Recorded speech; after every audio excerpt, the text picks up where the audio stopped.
या वेळेला काय झालं काय माझं मलाच कळलं नाही.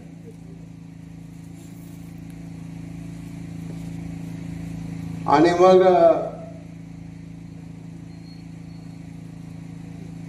म्हणजे जास्त नाही पण थोडं वजन माझं राज्यात कमी झालं. तुम्ही सांगितलं 50 कोटी रुपये दिले, नवीन काही कामं तुम्ही आता सांगितली, आणि मग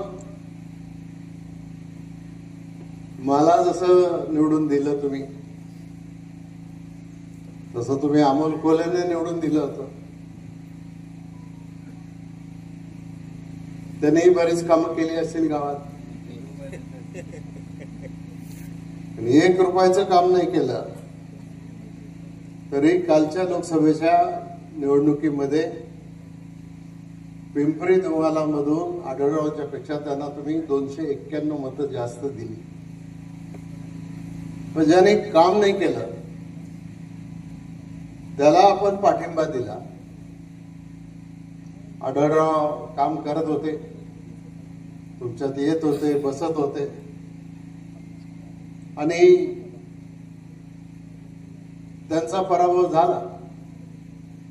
पण आज दिल्लीच्या स्तरावर, पार्लमेंटच्या स्तरावर, केंद्र सरकारमध्ये जे प्रश्न आपल्याला सोडवायचे होते